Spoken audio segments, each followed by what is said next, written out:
Story: there's been a string of suicides in my town. The victims always break their mirrors first. A half-dozen police cars crowded the gravel driveway, their headlights lighting up a row of trees. The gnarled shadows they threw against the walls of the farmhouse swayed gently in the breeze. I pulled my hair back into a ponytail as I stepped over a line of yellow police tape. I didn't want to be accused of contaminating any evidence. A young officer eyed me suspiciously as I approached the house, but let me pass through the front door. He knew why I was there. I found Jack's corpse in the upstairs bedroom, the blood from his self-inflicted gunshot wound still wet and sticky. Detective Marston, a thin, balding man, stood in the corner of the room, writing something in a notebook. "Hello, Jane," he said as I stepped through the doorway. "I'm surprised you didn't beat me here." I ignored the comment, squatting down near Jack's body. Most of his head was missing, and a thick iron scent hung in the air. The old man wore a pair of blue overalls now spackled with blood. A piece of paper poked out of his chest pocket. I shot a look over my shoulder at Detective Marston. "You mind?" I asked. "Be my guest." I pulled the paper out and unfolded it delicately. There were a few words written in a shaky hand. It read, "It keeps getting closer. It keeps coming closer." I took a picture of the note with my phone before handing it over to the detective for him to read. He read it over a few more times, then paused. I knew he wanted to ask me about it, even if he hated that he needed me. "You've got to have some kind of explanation of this for me," he said. I did, but Marston didn't need to know what my guess was. I'd been working for 3 months on these suicides, and I'd finally managed to win his trust. I wasn't about to blow all my credibility on a guess that would have him questioning my sanity. Instead, I shot a look down the hallway. "Maybe," I said. "I've got a few questions first. All the mirrors in the house are broken, I assume?" "Just like the other cases, yeah," Marston said. "Anything that can show a reflection is either broken or thrown out." "Who found him?" "I found the body myself. You guessed that he'd be the next to go, so I decided to drive out here and check on him." I swung my head at the sound of crunching gravel. A car came to a stop in front of the house. The headlights flicked off and a girl stepped out, her hands covering her mouth. She looked to be around 20 years old. I shot a questioning look at Marston. "It's Olivia, his granddaughter," he said. "She's the only one left alive in Jack's family.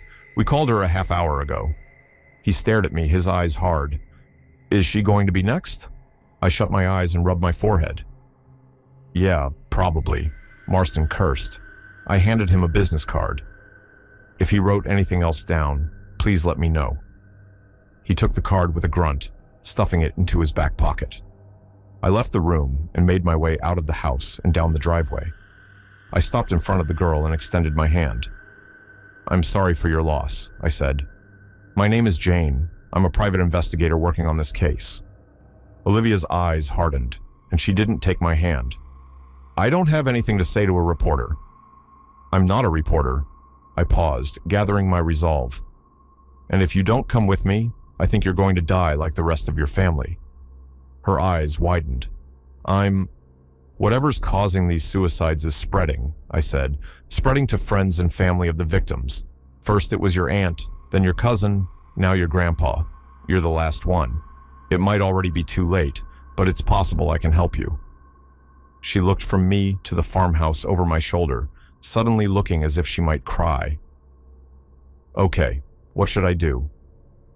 "Come with me." She paused for another moment before nodding, and we walked to my car. "Olivia," I said. "Yeah?" "Don't look at any mirrors, on my car or otherwise." "Why?" "Just don't. Trust me." She stared at me as if I was crazy, but when she saw I was serious, she agreed.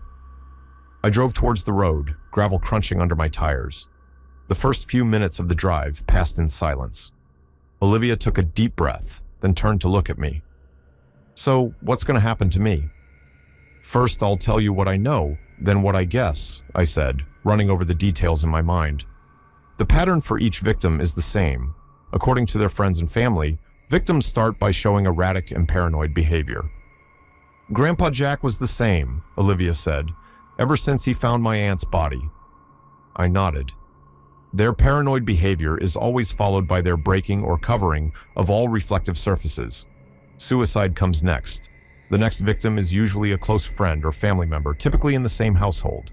They begin to show the same paranoid symptoms. They commit suicide soon after, and the psychosis spreads again. If that's what you know, she said. What do you guess? I swallowed hard. I don't think that this is the work of a serial killer. Each method of suicide is different, and I don't know of any drugs or poison that can cause a specific kind of psychosis in victims ranging from teenagers to retirees. I shook my head.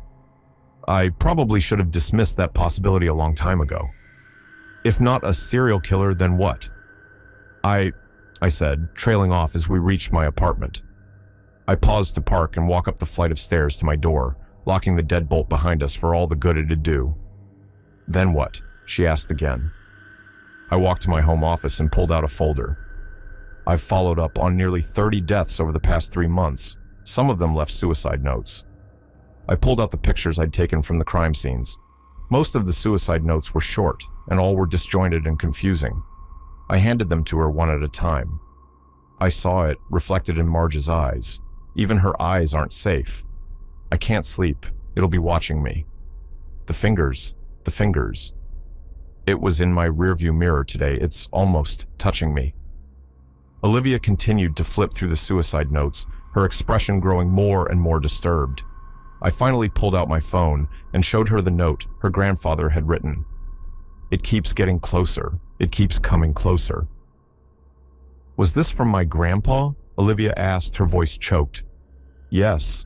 And like I said, I think you're next, I said. She stared at me in horror. What do I do? Every victim broke their mirrors, and several mention reflections in their suicide notes. That means it's for the best if you avoid them. I'll cover the one hanging in my bathroom. You should also give me your phone. The black screen has a reflection, and I don't want to take any chances. She nodded numbly. I took down my bathroom mirror and set it in the corner of my living room before covering it with a blanket. You can sleep on the couch. We'll talk more tomorrow. It was hard to sleep that night. My mind was flooded with images of the brutal suicides I'd investigated over the past months. Olivia was a rare opportunity. I had control over a victim before psychosis set in. Maybe I could save her. Maybe. The next morning, I woke up and found Olivia sitting on my couch staring into space. Her head swiveled at me. I was afraid I'd see violence or fear in her eyes. Instead, I saw intensity. I need to look in the mirror, she said. If that's what you know, she said. What do you guess? I swallowed hard. I don't think that this is the work of a serial killer. Each method of suicide is different, and I don't know of any drugs or poison that can cause a specific kind of psychosis in victims ranging from teenagers to retirees. I shook my head. I probably should have dismissed that possibility a long time ago. If not a serial killer, then what? I said, trailing off as we reached my apartment. I paused to park and walk up the flight of stairs to my door, locking the deadbolt behind us for all the good it'd do. Then what? She asked again. I walked to my home office and pulled out a folder. I've followed up on nearly 30 deaths over the past 3 months. Some of them left suicide notes. I pulled out the pictures I'd taken from the crime scenes. Most of the suicide notes were short, and all were disjointed and confusing. I handed them to her one at a time. I saw it reflected in Marge's eyes. Even her eyes aren't safe. I can't sleep. It'll be watching me. The fingers. It was in my rearview mirror today. It's almost touching me. Olivia continued to flip through the suicide notes, her expression growing more and more disturbed. I finally pulled out my phone and showed her the note her grandfather had written. It keeps getting closer. It keeps coming closer. Was this from my grandpa? Olivia asked, her voice choked. Yes, and like I said, I think you're next, I said. She stared at me in horror. What do I do? Every victim broke their mirrors and several mention reflections in their suicide notes. That means it's for the best if you avoid them. I'll cover the one hanging in my bathroom. You should also give me your phone. The black screen has a reflection, and I don't want to take any chances. She nodded numbly. I took down my bathroom mirror and set it in the corner of my living room before covering it with a blanket. You can sleep on the couch. We'll talk more tomorrow. It was hard to sleep that night. My mind was flooded with images of the brutal suicides I'd investigated over the past months. Olivia was a rare opportunity. I had control over a victim before psychosis set in. Maybe I could save her. Maybe. The next morning, I woke up and found Olivia sitting on my couch, staring into space. Her head swiveled at me. I was afraid I'd see violence or fear in her eyes. Instead, I saw intensity. "I need to look in the mirror," she said. "If that's what you know," she said. "What do you guess?" I swallowed hard. I don't think that this is the work of a serial killer. Each method of suicide is different, and I don't know of any drugs or poison that can cause a specific kind of psychosis in victims, ranging from teenagers to retirees. I shook my head. I probably should have dismissed that possibility a long time ago. If not a serial killer, then what? I said, trailing off as we reached my apartment. I paused to park and walk up the flight of stairs to my door, locking the deadbolt behind us for all the good it'd do. "Then what?" she asked again. I walked to my home office and pulled out a folder. I've followed up on nearly 30 deaths over the past 3 months. Some of them left suicide notes. I pulled out the pictures I'd taken from the crime scenes. Most of the suicide notes were short, and all were disjointed and confusing. I handed them to her one at a time. I saw it reflected in Marge's eyes. Even her eyes aren't safe. "I can't sleep. It'll be watching me. The fingers. It was in my rearview mirror today. It's almost touching me." Olivia continued to flip through the suicide notes, her expression growing more and more disturbed. I finally pulled out my phone and showed her the note her grandfather had written. "It keeps getting closer. It keeps coming closer." "Was this from my grandpa?" Olivia asked, her voice choked. "Yes, and like I said, I think you're next," I said. She stared at me in horror. "What do I do?" Every victim broke their mirrors, and several mention reflections in their suicide notes. That means it's for the best if you avoid them. I'll cover the one hanging in my bathroom. You should also give me your phone. The black screen has a reflection, and I don't want to take any chances. She nodded numbly. I took down my bathroom mirror and set it in the corner of my living room before covering it with a blanket. "You can sleep on the couch. We'll talk more tomorrow." It was hard to sleep that night. My mind was flooded with images of the brutal suicides I'd investigated over the past months. Olivia was a rare opportunity. I had control over a victim before psychosis set in. Maybe I could save her. Maybe. The next morning, I woke up and found Olivia sitting on my couch, staring into space. Her head swiveled at me. I was afraid I'd see violence or fear in her eyes. Instead, I saw intensity. "I need to look in the mirror," she said.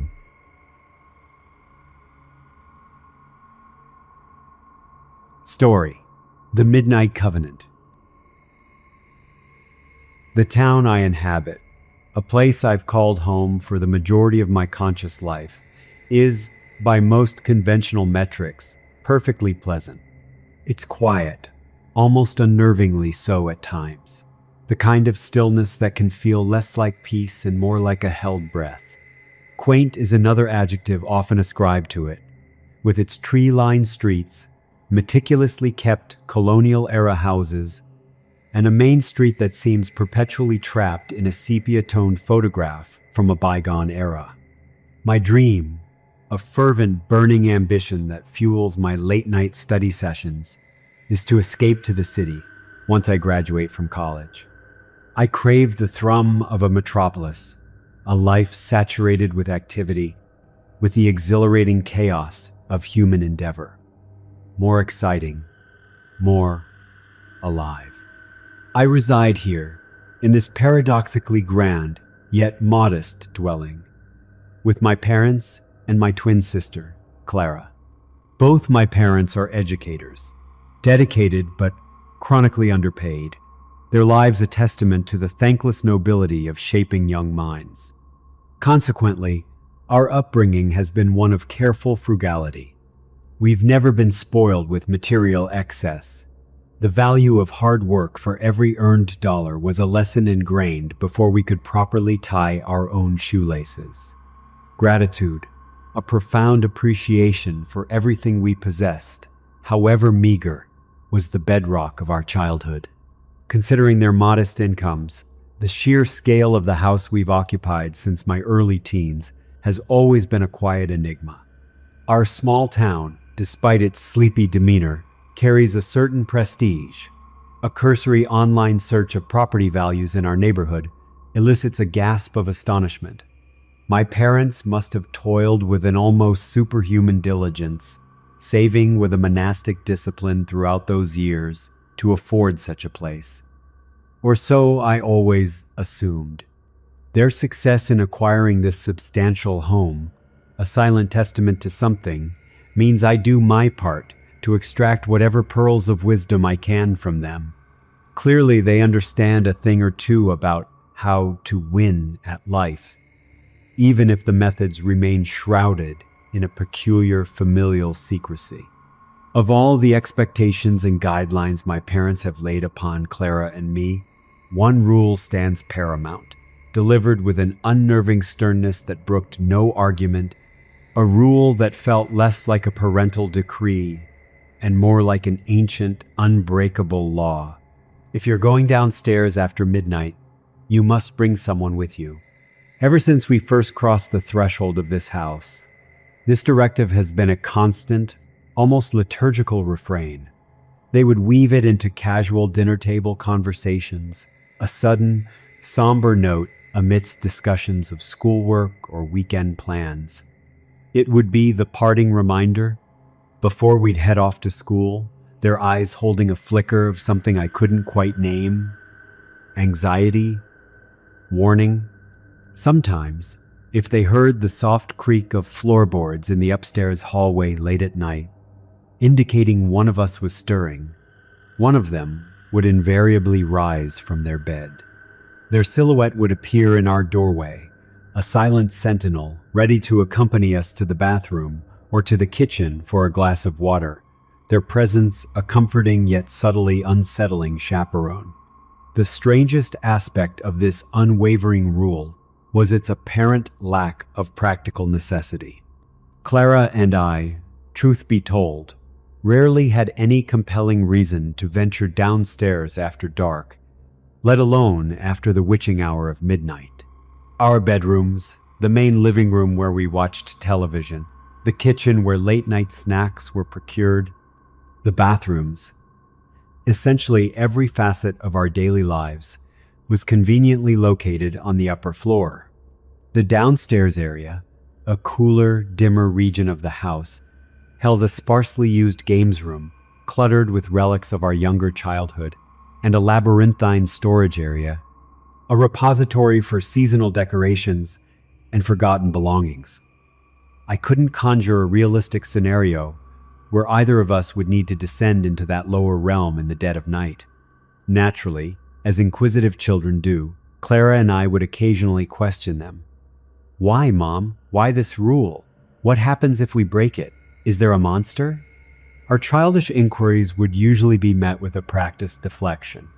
A sudden, intense interest in the weather, a swift change of subject to our school grades, or the gentle, evasive platitude, "We'll tell you when you're older, dear. It's for your own safety." Their eyes, during these exchanges, would often dart away, a fleeting shadow of discomfort crossing their faces before the parental mask of calm resolidified. As the years passed, and older became a tangible reality, the peculiarity of our entire family, parents included, sleeping exclusively on the upper floor of such a large, two-story house became increasingly conspicuous, increasingly weird. It wasn't just a preference. It felt like a deliberate, unspoken quarantine. The downstairs was other. Curiosity, a persistent gnawing itch, began to fester. What precisely was going on? What secret did those lower rooms hold that warranted such unwavering, almost fearful adherence to this singular, bizarre rule? So, fresh off the milestone of my 20th birthday, a symbolic entry into a new decade of adulthood where I felt entitled to answers, I decided to orchestrate a situation. I would manufacture a necessity, a plausible reason to breach the midnight threshold and, perhaps, glimpse the truth. Late one Tuesday night, the house shrouded in its customary nocturnal silence, I approached my mother, feigning a carefully constructed panic. "Mom! Oh my God, Mom!" I completely forgot. I left my laptop in the games room downstairs, and I have that critical paper on Foucault for Professor Davies due tomorrow morning. I need to polish up the conclusion. A lame excuse. I knew it even as the words left my mouth. My mother, a woman of sharp intellect despite her gentle demeanor, was understandably skeptical. Her brow furrowed. "Can't you get up an hour early tomorrow and finish it then, Sarah?" She always called me Sarah when she was slightly exasperated.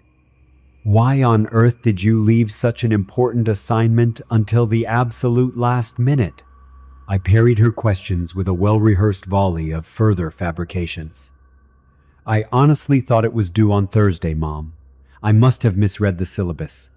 And I was working on it in the games room earlier to avoid distracting Clara, and I guess I just left it there. I'm a little bit stressed, and I know I won't be able to sleep a wink if I don't get it finished tonight. Please?" I layered on the guilt, the anxiety, the feigned academic desperation. Reluctantly, with a sigh that seemed to carry the weight of unspoken burdens, she obliged. All right, she conceded, her voice laced with a familiar weariness I now recognized as something deeper than simple parental fatigue. "But quickly, and stay right with me." We made our way, her leading, down the narrow, dimly lit staircase that connected our vibrant, lived-in upper floor to the cooler, more sterile expanse of the downstairs. The air temperature seemed to drop a few degrees with each step, and a faint, musty odor, the scent of disuse, tickled my nostrils. We arrived at the heavy wooden door that served as the final barrier to the lower level. Before my mother reached for the knob, she turned to me, her face pale in the dim hallway light, her eyes wide and serious, all traces of earlier exasperation gone, replaced by a stark, chilling gravity. "Okay, Sarah," she said, her voice low, almost a whisper. "Listen to me very carefully. He is likely going to try and latch on to me. It's what he does. Your job is to make sure I don't open the door to the backyard, no matter what. Do you understand? Make sure I stay with you at all times. You can pull me if you need to. Pull hard." I stared at her, a nervous laugh bubbling in my throat. "Mom, are you kidding? What are you talking about?" Her expression remained utterly devoid of humor. "I am not kidding, Sarah. Not even a little bit." She took a deep, shuddering breath, then turned the knob. The door creaked open, revealing the downstairs area. It was another small living room, furnished with outdated, slightly dusty furniture, a kitchenette that looked like it had rarely, if ever, been used, and a long, shadowy hallway that led to the games room at one end and the cavernous storage area at the other. I'd accidentally left my laptop in the games room, so as we stepped over the threshold, I immediately turned towards that hallway, expecting my mother to follow. She didn't. I took a few steps, then glanced back. My mother was standing stock still, just inside the doorway, her body rigid. She was shivering, a fine tremor running through her frame, her knuckles white where she gripped her own arms. Her gaze, however, was not on me, nor on the hallway. It was fixed, with an almost hypnotic intensity, on the large picture window in the downstairs kitchenette.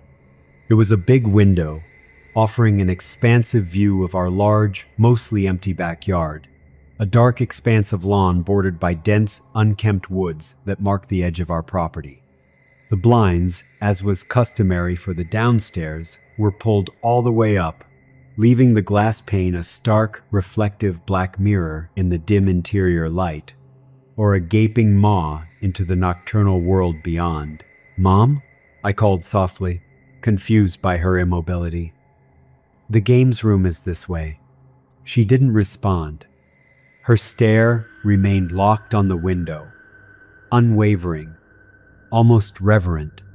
Then, slowly, with a strange, gliding motion that was utterly unlike her usual gait, she began to walk towards the back door, the one that led out into that dark, silent yard.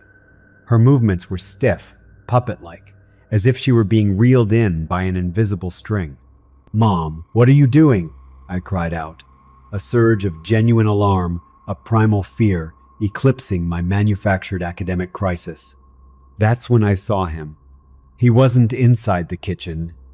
He was outside, pressed against the cold glass of the picture window, a grotesque silhouette against the deeper blackness of the yard. His face, or what I could perceive of it, was largely obscured by the darkness and the reflections on the glass. But his eyes, oh God, his eyes were visible. They were wide open, impossibly, unnaturally wide, stretched far beyond the normal capacity of human anatomy. They glowed with a faint, internal luminescence, an otherworldly light that seemed to drink in the darkness around them. They were not the eyes of anything human, and they were fixed, not on my mother, but directly on me. He looked focused, intensely, terrifyingly focused, and excited. There was a palpable aura of malevolent anticipation radiating from that grotesque, shadowy figure. My mother, oblivious or perhaps no longer in control, continued her slow, inexorable shuffle towards the backyard door. Her hand was reaching for the doorknob. "No!" I screamed. Adrenaline surged through me. Her earlier cryptic warning about being pulled slammed back into my consciousness. I lunged, grabbing her arm with all the strength I possessed, yanking her away from the door, away from the mesmerizing horror at the window. She resisted, a surprising, deadweight strength in her small frame, her eyes still glazed, still fixed on some point beyond the physical. I pulled harder, digging my heels in, a desperate tug-of-war against an unseen, insidious influence. Finally, with a small, gasping cry from her, I managed to wrench her back towards the staircase leading to the safety of the upper floor. I practically shoved her ahead of me, then slammed the heavy downstairs door shut behind us, fumbling with the deadbolt, the metallic click echoing in the suddenly amplified silence. It took my mother a long, agonizing moment to snap out of whatever trance had gripped her. She stood on the landing, her breath coming in ragged sobs, her body still trembling violently. For another minute, her gaze remained fixed on the closed door to the downstairs area, her hand reaching out weakly, meekly, as if she still felt that irresistible compulsion to open it, to return to where she was previously walking, towards him. Her eyes were unfocused, lost. Then, slowly, recognition flickered back into her expression. Awareness. And with it, a profound, soul-deep terror mixed with an equally profound exhaustion. She sagged against the wall, her hand flying to her mouth to stifle a cry. When she finally pulled herself together enough to speak, her voice was a raw, shredded whisper. But it wasn't her voice that broke the silence first. It was mine. "What the fuck was that?" I yelled, the adrenaline still coursing, my voice cracking with a mixture of terror and outrage. My mother blinked, her eyes slowly focusing on me. Her response was so bizarre, so utterly disconnected from the horror we had just witnessed, that it momentarily stunned me into silence. Did you get your laptop, hon?" "Mom!" I shrieked, incredulous. "Are you serious? What the fuck was that thing outside the window? What was that looking at us?" My mother's reaction was a strange, unsettling amalgam. There was a flicker of the profound fear I'd seen in her eyes just moments before, but it was quickly overlaid with a weary annoyance, a deep-seated concern, and an almost resigned acceptance. She sighed, a sound that seemed to carry the weight of years of this hidden torment. "Terrible things happen when we talk about him too much, Sarah."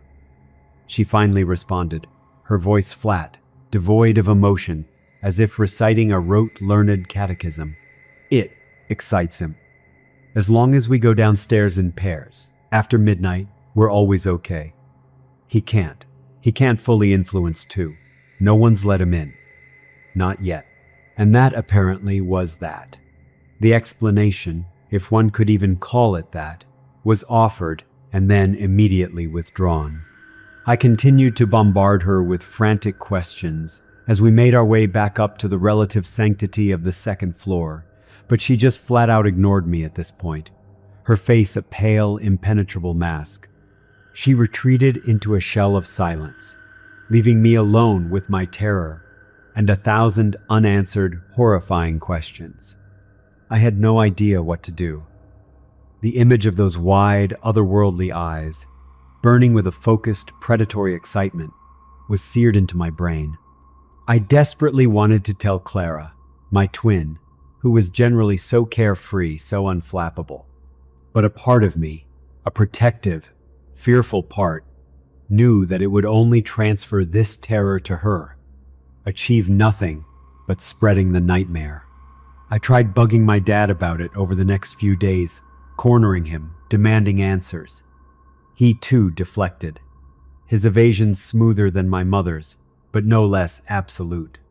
At most, sometimes, when I pressed particularly hard, he'd offer a cryptic, deeply unsettling statement like, "We just wanted to make sure we could give you and your sister a comfortable upbringing, Sarah." And then he'd find an excuse to walk away, leaving me with the chilling implication that our comfortable life, this large, prestigious house, was somehow inextricably linked to the silent, terrifying entity that lurked downstairs, and the rule that governed our nights. What the fuck did that even mean? Was this house some kind of Faustian bargain? It's been 2 years since that terrifying excursion downstairs with my mother. 2 years of living with the chilling knowledge of what, or who, shares our home. We've continued to follow the rule, meticulously, fearfully. The buddy system after midnight is sacrosanct. Thankfully, we've never had another direct confrontation, never seen those eyes again. But the knowledge is a constant low-level thrum of dread beneath the surface of our daily lives. I've tried on numerous occasions to convince my parents that we should downsize, move somewhere else, anywhere else. Their responses are always variations on the same theme. "That isn't how this works, dear," or "as long as we play it safe, as long as we follow the rules after midnight, we'll be okay." It's as if they're bound, trapped by an unseen covenant, prisoners in their own surprisingly opulent home. That brings me to why I'm writing this today. Huddled in the suffocating darkness of my bedroom closet, my laptop balanced precariously on my knees, the screen casting a pale, ghostly light on my trembling hands. My parents have been gone for the week, visiting family in another state. A rare, extended absence. My sister Clara left earlier this evening, full of excitement for a sleepover at her best friend's house across town. I'm home alone, for the first time in what feels like forever. Truly, utterly alone, in this house as night deepens around me. I don't usually have my phone glued to my person. It often takes me a couple of hours at least to even notice, let alone read and respond to text messages. I've always been notoriously lazy about it, a habit that now feels like a catastrophic, life-altering failing. A little while ago, driven by a vague, gnawing unease I couldn't quite place, I finally took a look at my phone.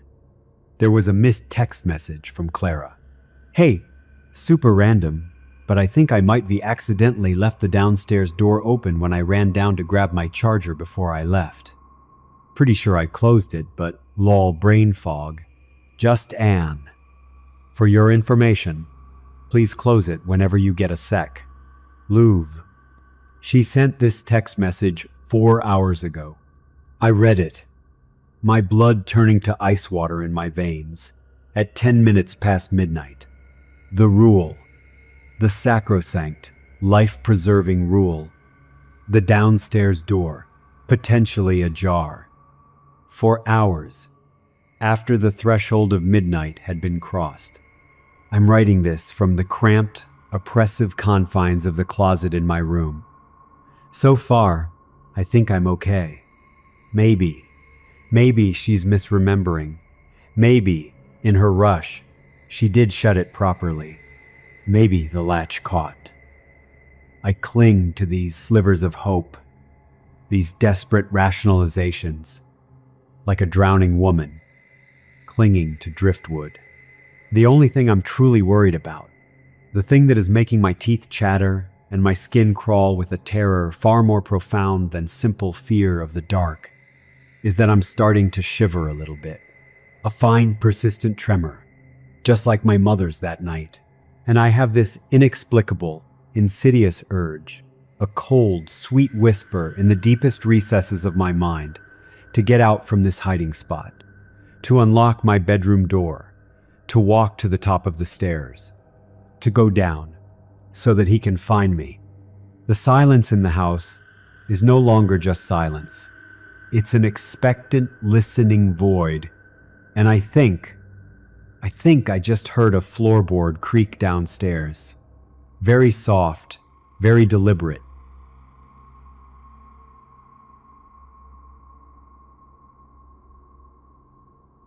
Story: The Possum Play.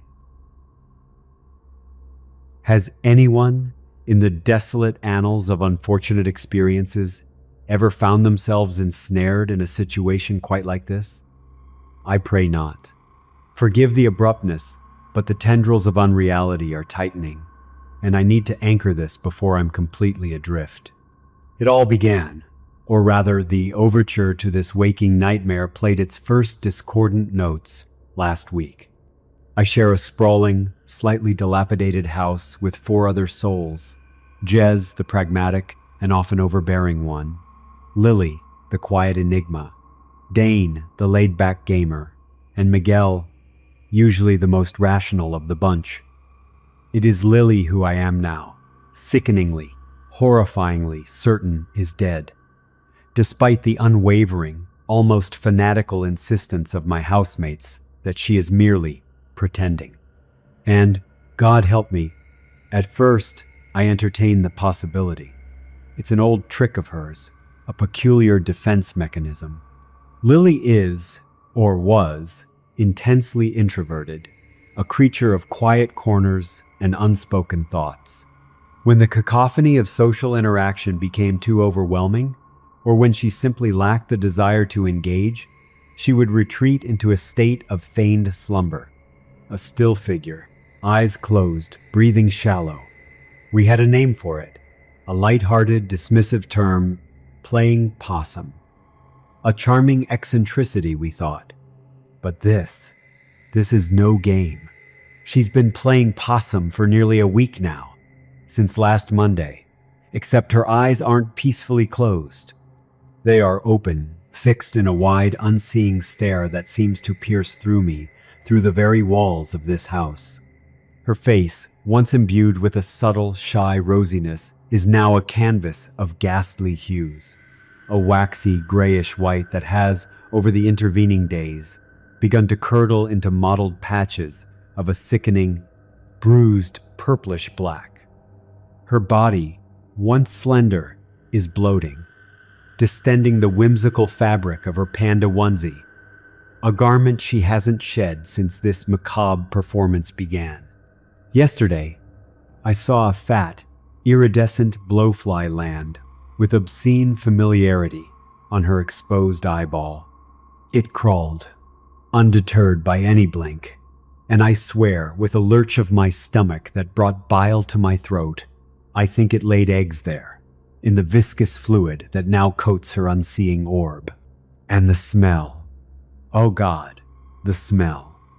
It began subtly, a faint, sickly, sweet undertone that I initially mistook for forgotten fruit.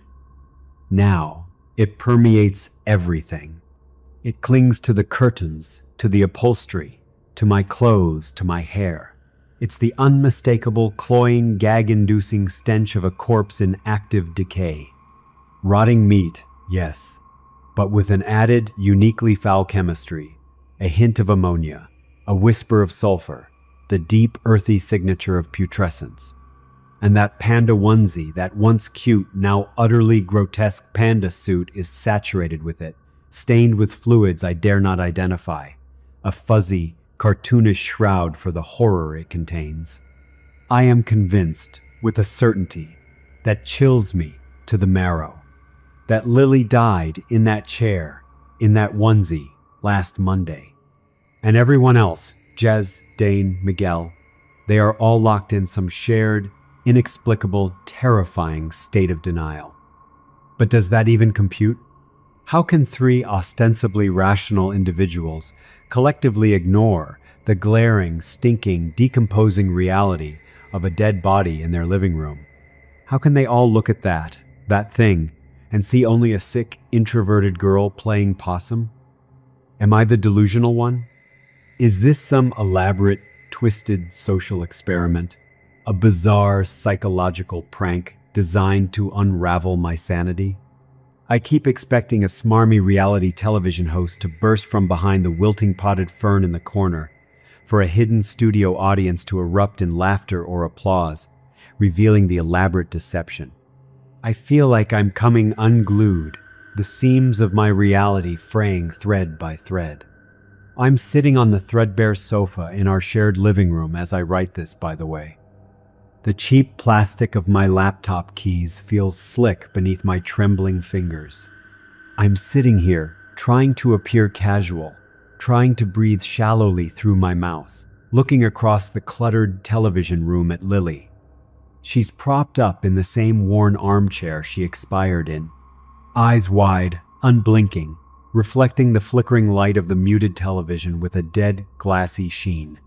Her flesh, a grotesque parody of life, is visibly bloated, her lips a deep, unnatural purple, her skin stretched taut and shiny over the burgeoning gases within. I think she's going to start leaking soon, if she hasn't already, a slow, viscous seepage into the faded upholstery of that godforsaken chair.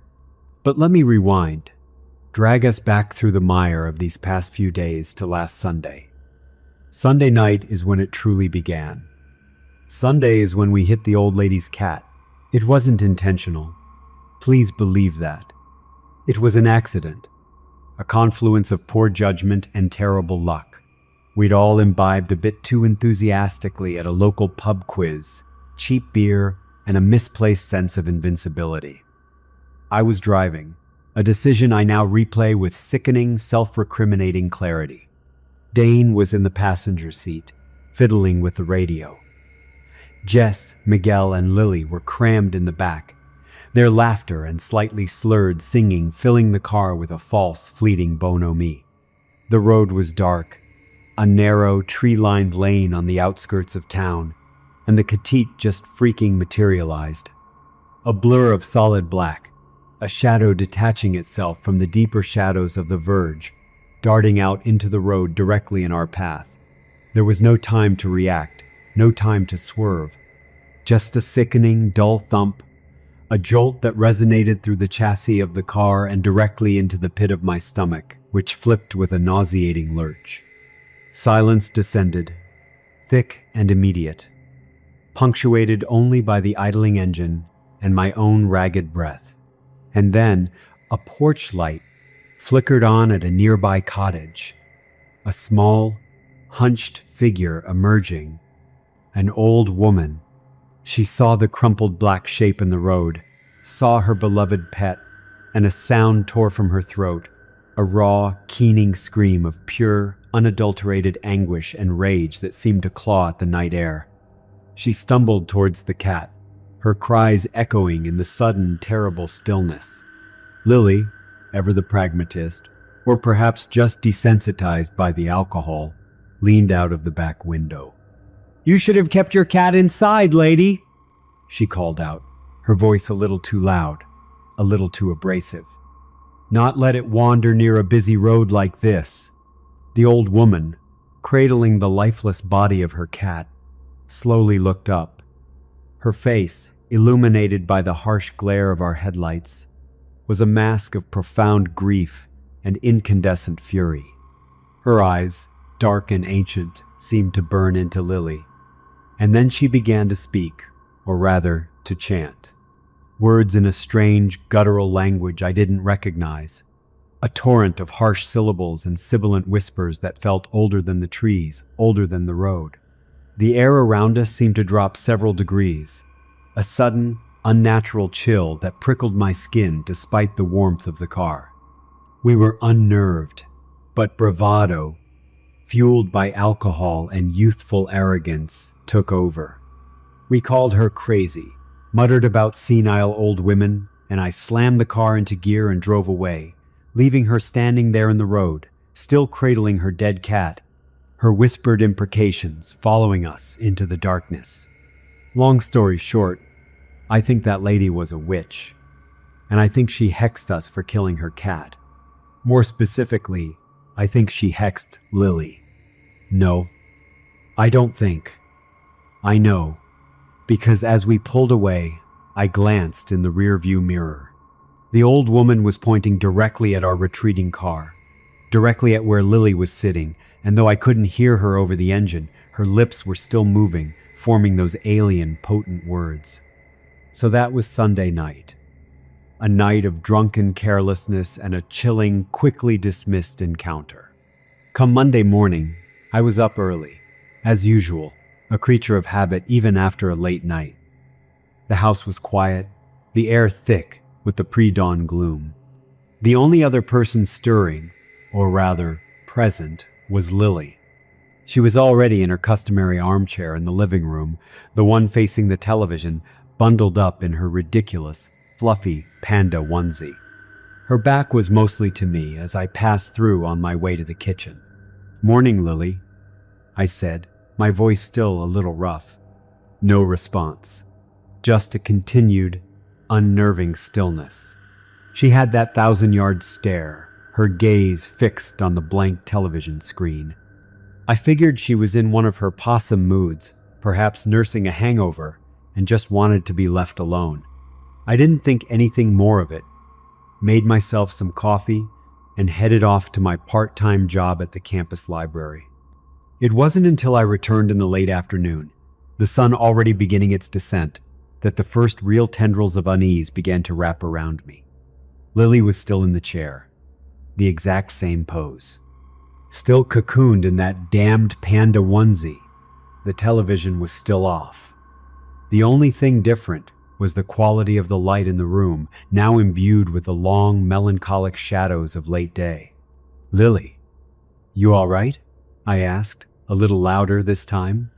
Miguel was on the sofa, controller in hand, deeply engrossed in a video game, the sounds of virtual gunfire and explosions filling the room. He answered for her without taking his eyes off the screen. "Nah, man, she's sick. Called in, stayed home from classes today. Just a bad cold or something." "Oh, well, I hope you feel better soon, Lily," I said, directing my words towards the still panda-clad figure. Silence. Not even the slightest flicker of acknowledgement. "Lily," I repeated, a note of concern creeping into my voice. Still nothing. "Hey, Lily, I said that I hope." "Dude, chill. Just leave her alone, will ya?" Miguel snapped, his voice tight with annoyance, clearly irritated by my interruption of his game. "She's trying to rest." I felt a prickle of unease, a sense of wrongness that I couldn't quite articulate. But Miguel was acting so normal, so dismissive. If Lily were truly unwell, wouldn't he show more concern? I let it go, for the moment, retreating to my own room, the image of Lily's unnerving stillness lingering in my mind. But at dinner, which Jess cooked, a bland pasta dish that did little to lift the strange pall that had settled over the house, Lily was still in her chair. Same pose. Unmoved, unresponsive. I tried talking to Jess, voicing my growing concern. Is Lily really okay? She hasn't moved all day. Jez, while stirring a pot with unnecessary vigor, just shrugged. She'll be fine. It's just a cold. You know how dramatic she can get when she's under the weather. Wants to be babied. This pattern of denial, of bizarre normalization, continued for days, and with each passing day, Lily changed. The vibrant, if quiet, spark that had defined her was extinguished, replaced by a grotesque, vacant stillness. Anytime I dared to voice my concerns, to question if Lily was truly okay, my roommates would react as if I were the one unhinged. When I pointed out with increasing desperation that she hadn't changed out of that increasingly soiled panda onesie in 3 days, Dane told me to quit being such an asshole. She's sick, man. Have some compassion. Let her be. At one point, unable to bear the gnawing uncertainty, I found myself staring at her from the sofa, my gaze fixed on her face, trying, desperately, to catch her blinking, to see some minute sign of life. Jess caught me. "What the hell are you doing?" she yelled, her voice sharp with accusation. "Stop being such a creep. You're weirding Lily out." They even, to my utter disbelief, propped up a large, garish floral cushion from the sofa in front of Lily's chair, angling it to block her from having to see me. As if she could see me. As if that bloated, purplish, sightless thing in the chair was capable of being weirded out. By this point, she was, by my horrified estimation, at least 3 days dead. The initial subtle sweetness of decomposition was beginning to give way to something heavier, more cloying. I had assumed, with a naivete that now seems almost laughable, that once the unmistakable signs of rot truly set in, once the stench became undeniable, they would have to notice. They would have to confront the horrifying reality. But they didn't. They just pretended all the harder. Their denial became a fortress, impenetrable and absolute. And then it got even weirder. They started staging her body. I know it sounds utterly insane. I don't know why they did it. I don't know if it's some perverse collective coping mechanism born of the hex, or if this truly is some elaborate, cruel social experiment designed to shatter my perception of reality. But they moved her. One morning, I came out for breakfast to find Lily not in her armchair, but seated at the kitchen table, or rather, slumped backwards over her chair, her neck at an unnatural angle, her sightless, clouded eyes staring vacantly up at the cracked ceiling tiles. Her jaw was slack, her mouth slightly open, a caricature of attentiveness. Jess was bustling around, making toast, and she placed a plate in front of Lily, chattering away about some campus gossip as if Lily were an active participant in the conversation. Miguel and Dane joined, talking to her, around her, their voices echoing with a terrifying, hollow normalcy.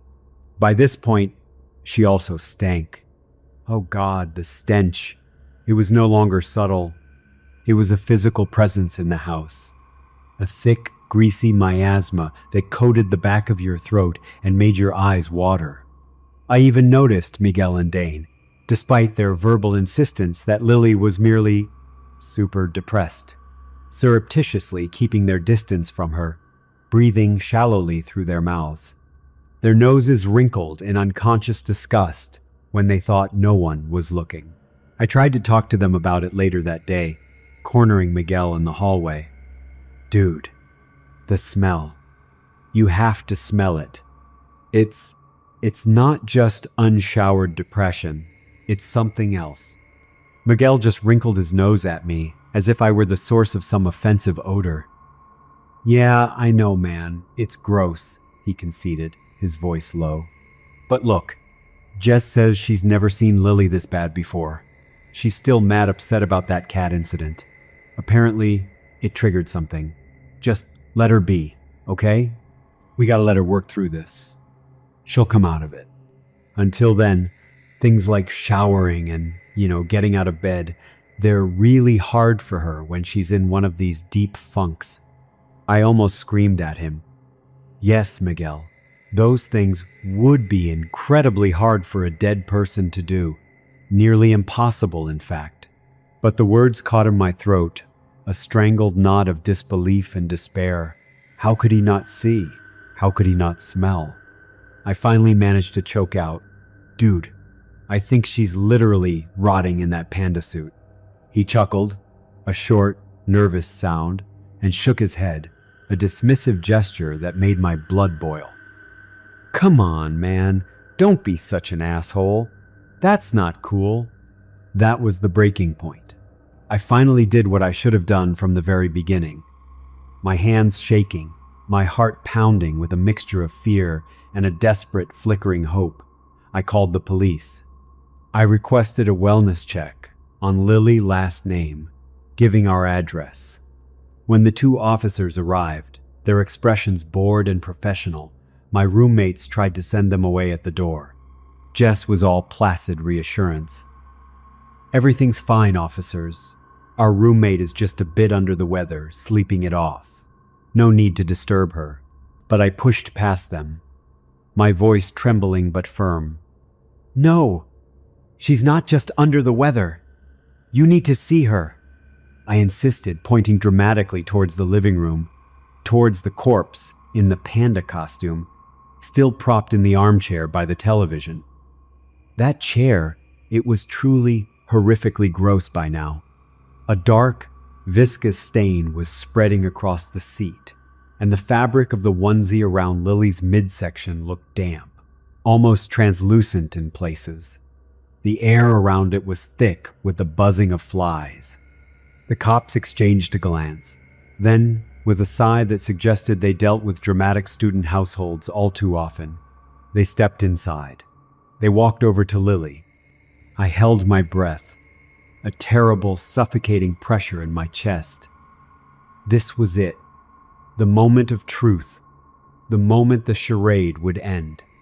I really believed, truly and utterly, that we were all about to be arrested, or at the very least, questioned extensively for harboring a decomposing body, for letting a dead girl congeal into a piece of furniture in our living room. But they pretended she was alive, the same way my roommates kept doing. One officer, a portly man with a tired mustache, leaned down. Miss Lily's last name? Are you feeling all right? Your roommate called us, a little concerned." Lily, of course, never spoke a word in answer to them, never moved a muscle. Her clouded eyes stared blankly past him. The other officer made a few notes on a pad, his expression unreadable. They asked a few perfunctory questions, which Jez and Miguel answered with practiced ease, reiterating the bad cold and deep depression narrative. Then, with a nod and a, "Well, if she needs anything, don't hesitate to call for medical assistance," they left. They just left, leaving me standing there, gaping, the world tilting on its axis. Later that evening, Jess took me aside, her face a mask of cold fury. "Your actions today were completely uncalled for," she hissed, her voice low and venomous. "All you did was embarrass us and make things infinitely worse for Lily. She's fragile right now. She doesn't need you treating her like some kind of freak show. So now, I'm not sure what to do. I feel like I'm trapped in a nightmare from which there is no waking." A silent scream caught in my throat. It's been several more days since I penned those frantic words. As you can undoubtedly imagine, Lily's body, or what remains of it, has become severely, grotesquely decomposed. The panda onesie is now less a garment and more a putrid, clinging second skin, stretched and stained beyond recognition. The smell, God, the smell, is a living entity in the house, a suffocating blanket of death that defies all attempts at mitigation. Windows are kept perpetually open, yet it does nothing. Air fresheners are swallowed by it, their chemical sweetness instantly corrupted. I finally confronted my roommates again, a desperate, last-ditch attempt. We got into a monumental fight, a screaming match that echoed through the stench-filled rooms. I laid it all out, the timeline, the visual evidence of decay, the undeniable, overwhelming odor. I told them about the witch, the hex, my absolute conviction that it had done something terrible to Lily, something that was now blinding them, warping their perception, forcing them to live this horrifying lie alongside a dead girl. For a moment, just a fleeting, hopeful moment, they looked shaken. When I forced them to acknowledge the smell, to truly consider the fact that Lily wasn't eating, wasn't moving, was literally, visibly rotting before their eyes, I saw a flicker of doubt, of dawning horror in Miguel's eyes, a crack in Dane's casual facade. But Jess was a rock. She doubled down, her voice rising to a hysterical pitch, accusing me of seeing things, of losing my mind, of trying to gaslight them. "Lily is sick, you psycho," she shrieked, her face contorted. "She needs our support, not your insane accusations." The entire house reeked of death. There was no denying it. None of us could truly stand it. We were all, in our own ways, suffocating. Later that night, I overheard Miguel and Dane whispering frantically in the kitchen about the smell, their voices hushed and panicked. "We have to do something, man. It's unbearable."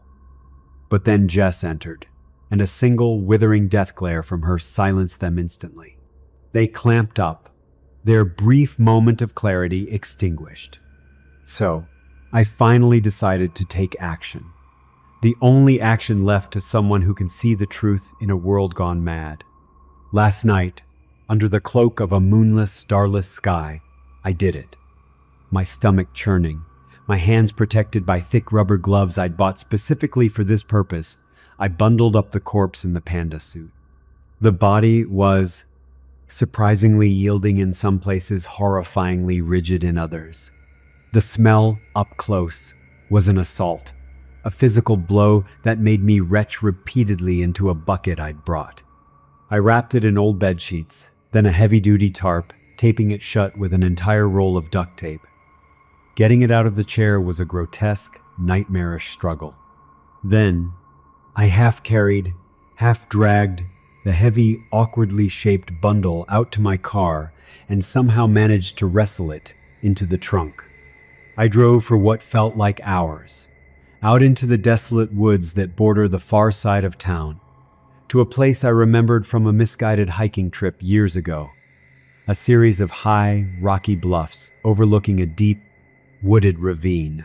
With a final, desperate surge of adrenaline, I hauled the tarp-wrapped horror from my trunk and, averting my eyes, sent it tumbling down the jagged rocks into the darkness below.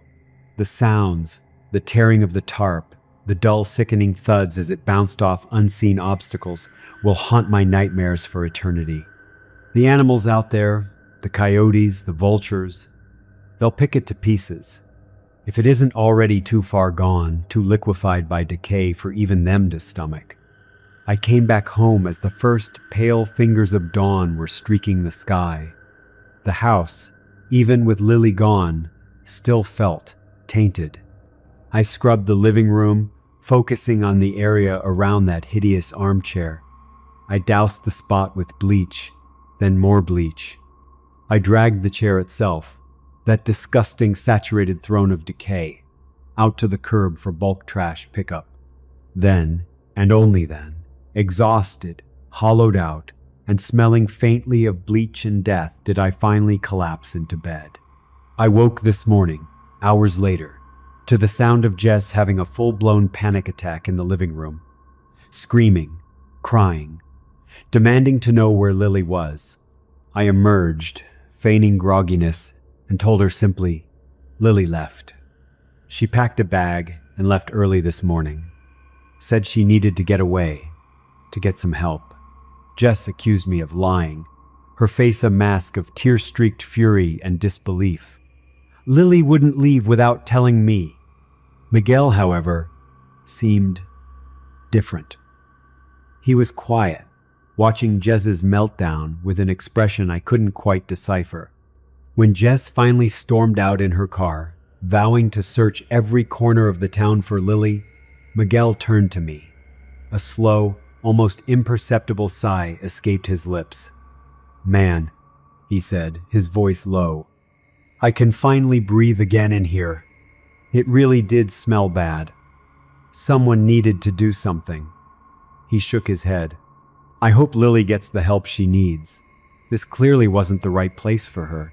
She probably needs, inpatient treatment or something." I refrained from telling him that I thought it was far, far too late for any hospital to help Lily. Her body being gone should be a good thing. A resolution. An end to the immediate, tangible horror. Except, I think the hex, that old woman's malevolent parting gift, isn't finished with us. I think it's now hitting the rest of them. Because Dane, he's always a late sleeper. A notoriously late sleeper.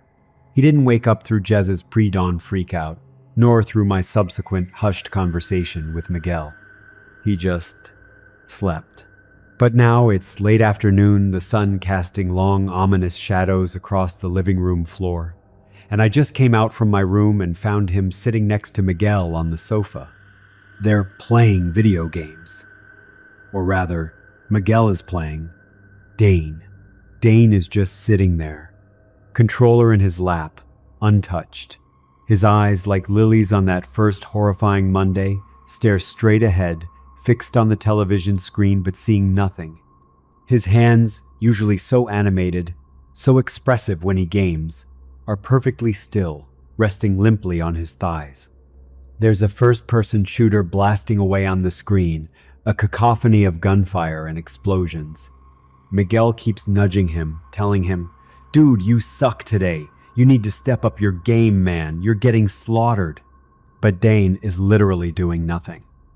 Seeing nothing. Hearing nothing. I think he's like Lily was. Like the Hex, having lost its primary vessel, has simply moved on, claimed another. He's dead. Sitting right there, dead. And nobody, except me, can see it. I don't know if I should wait for his body to rot, to bloat and stink, and force another horrifying confrontation, or if I should just take him out to the bluffs sooner rather than later. If this plays out the same way, Miguel will continue to play alongside a corpse, chiding its lack of skill. Jez will come home from her fruitless search for Lily and will look at her dead housemate and see only a tired, quiet Dane.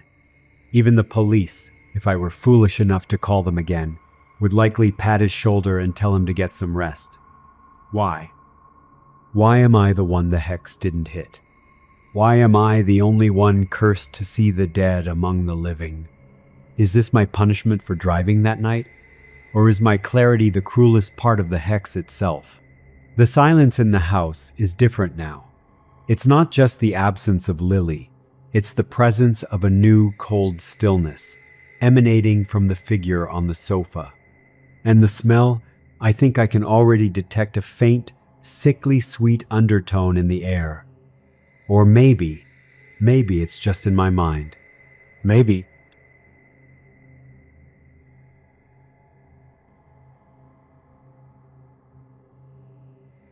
Story: Zepto's watch. The insistent tap of my finger on the smartphone screen was a nervous rhythm, a counterpoint to the clatter of the train on the tracks. Each tap nudged the pet camera's perspective across my living room, a slow, pixelated pan that felt agonizingly drawn out. I held my breath, swiveling left, then right, until the app flashed a notification. Maximum rotation reached. My heart hammered a little faster. Then, back the other way, inch by agonizing inch. A flash of black, a familiar curl at the edge of the frame. There she was. A tiny, involuntary gasp escaped me, and little sparks of pure, unadulterated joy bloomed in my chest, momentarily eclipsing the gnawing anxiety of leaving her. I carefully panned the camera down, and there was Zepto, my 2-month-old golden retriever pup, her beautiful, adorable face cocked to one inquisitive side, her soft, intelligent golden eyes wide and fixed unerringly on the dark lens of the camera, on me. I glanced around the mostly empty train carriage, a blush creeping up my neck, then pressed the talk button on the app. "Hey girl," I whispered, my voice barely audible above the rumble of the train. Zepto's ears, adorable floppy triangles, pricked up instantly. She scrambled to a sitting position, her entire body quivering with excitement, her tail a blur, wagging with such unrestrained enthusiasm that her little bum wiggled in joyous accompaniment. She then nosed tentatively towards the camera, sniffing the air around the unfamiliar black orb, her brow furrowed in a look of utter, endearing confusion.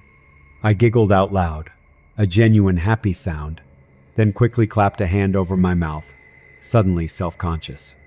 My pup, my sweet Zepto, seemed to be coping admirably with her first extended period alone. A wave of relief washed over me. I'd been plagued by visions of shredded cushions, gnawed table legs, a symphony of puppy-induced destruction. But, then again, I'd meticulously Zepto-proofed the apartment, placing everything remotely chewable or destructible well out of her inquisitive reach.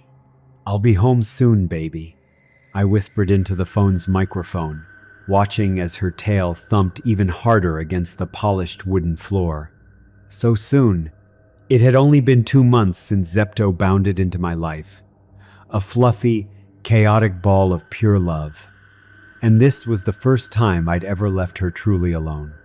Partly, this was due to a network of kind friends and neighbors who were usually available for puppy-sitting duties.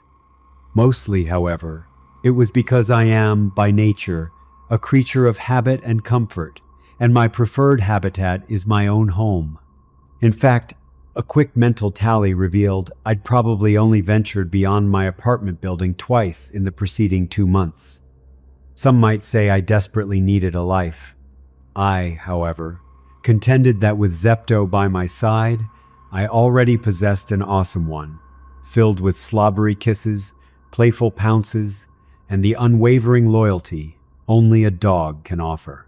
When I finally arrived home later that afternoon, Zepto's ecstatic barks and plaintive whines began the very instant the lift doors sighed open on my floor.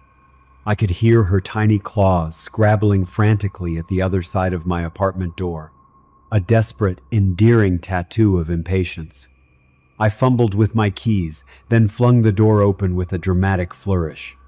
She launched herself at me, a furry golden cannonball, her front paws landing on my thighs, her tail a miniature windmill, her little pink tongue striving valiantly to anoint my face with welcoming kisses.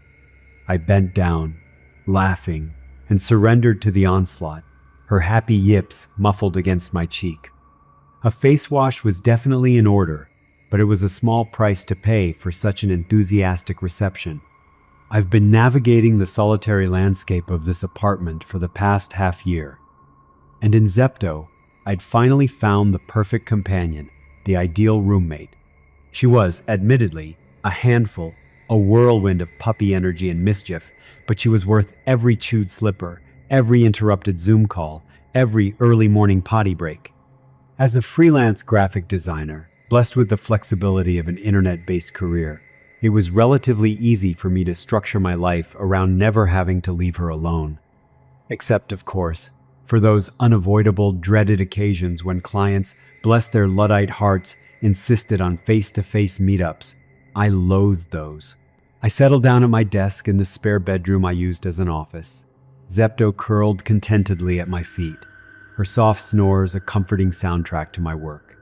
I like to dive into my designs immediately after client discussions, while the main points, the nuances of their vision, were still fresh and vibrant in my head.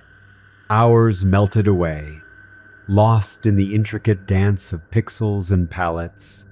I was jolted from my creative reverie by a sudden, sharp sound, a cupboard door slamming shut.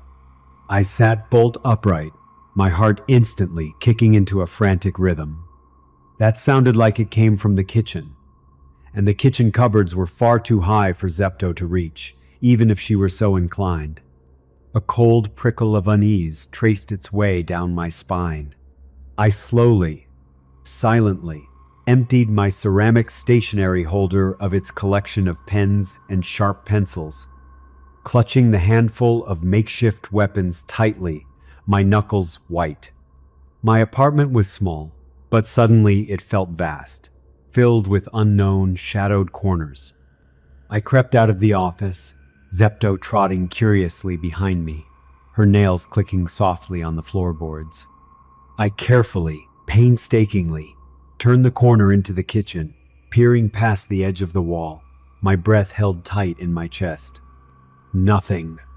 The kitchen was empty, bathed in the soft afternoon light filtering through the window.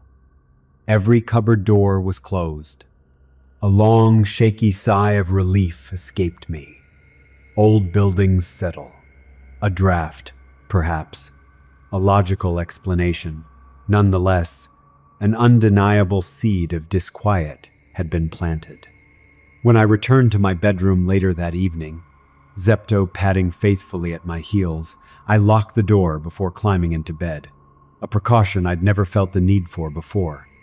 The next day, a new client, a new insistence on an in-person meeting.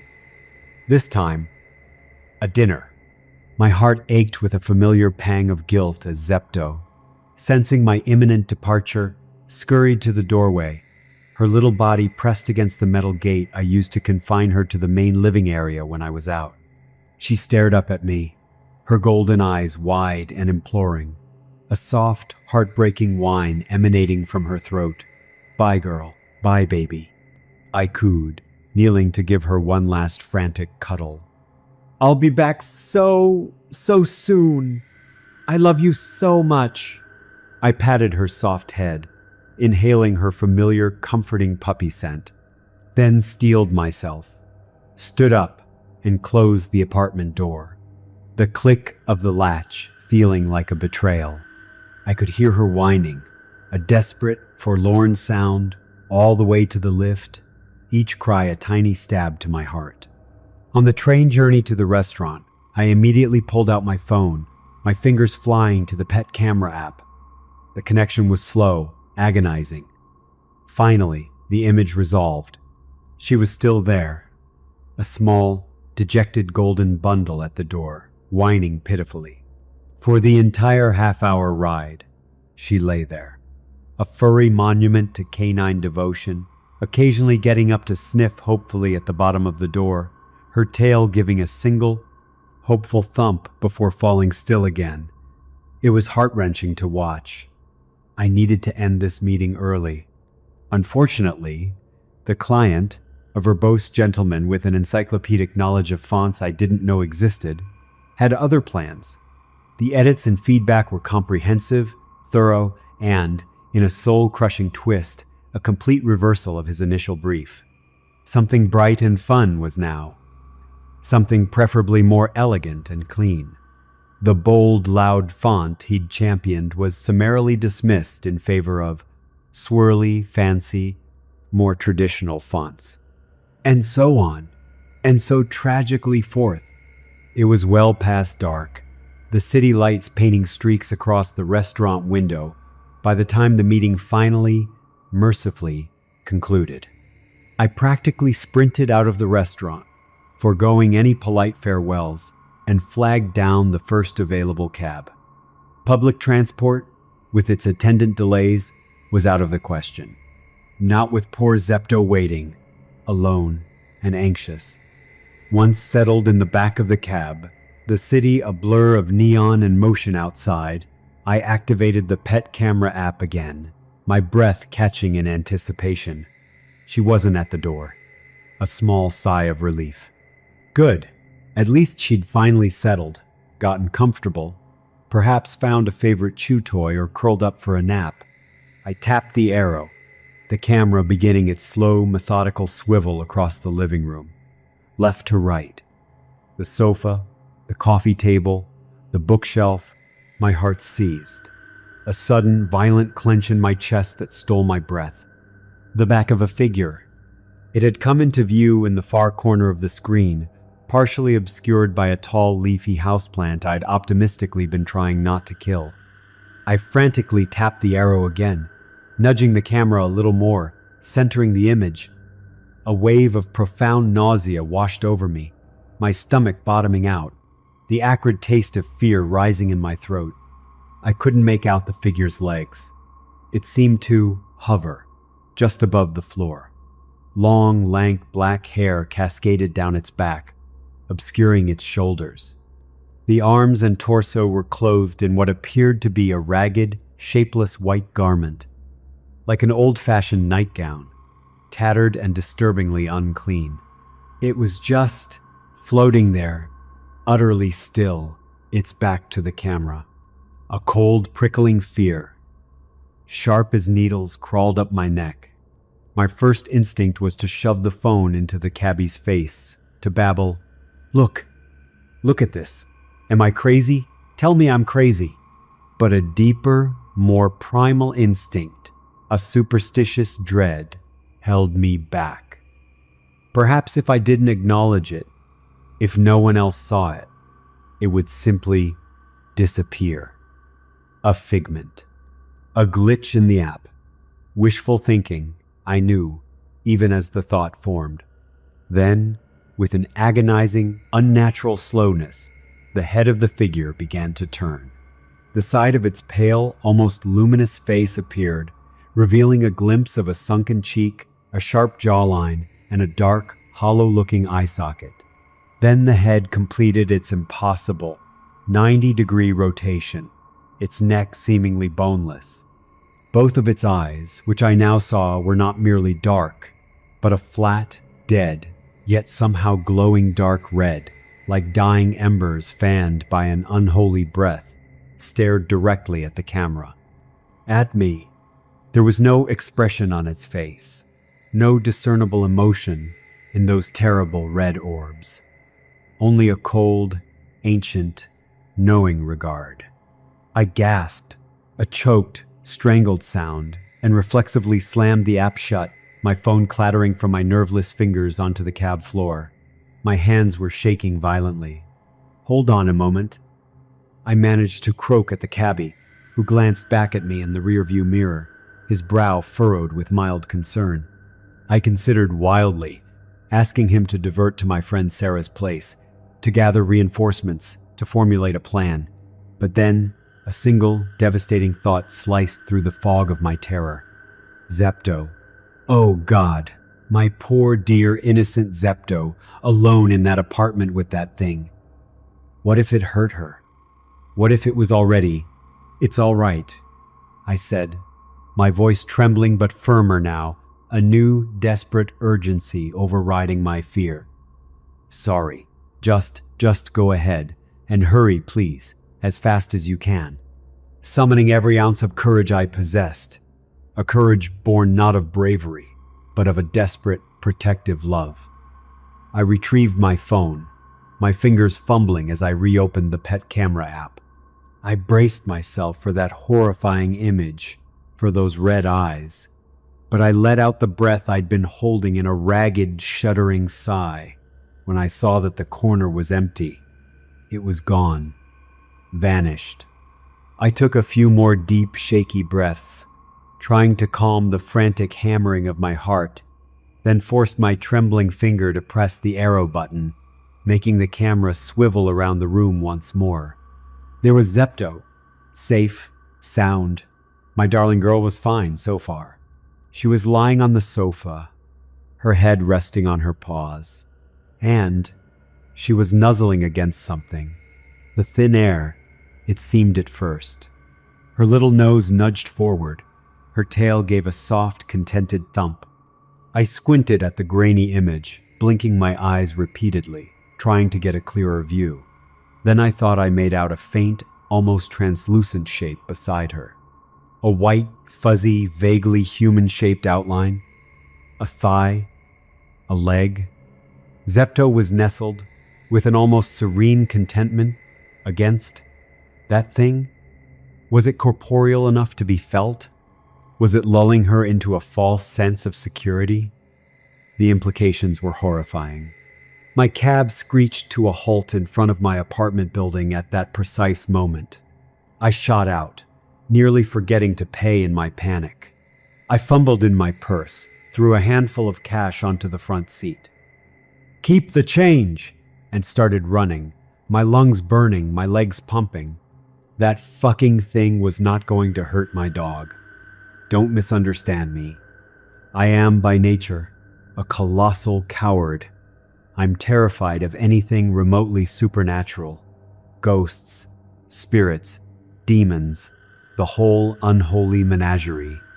The mere idea of encountering such an entity usually paralyzes me with a bone-deep, irrational fear. Just talking about them, reading scary stories, watching horror movies can make me break out in a cold sweat and leave me sleepless for nights. But tonight, something shifted.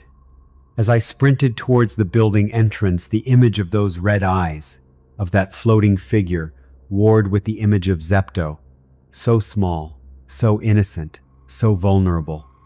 And a deep, blazing, incandescent rage, a primal fury I didn't know I possessed, surged through me, eclipsing the fear. That thing, whatever it was, threatening my precious Zepto. The sweetest, most loving dog you could ever meet.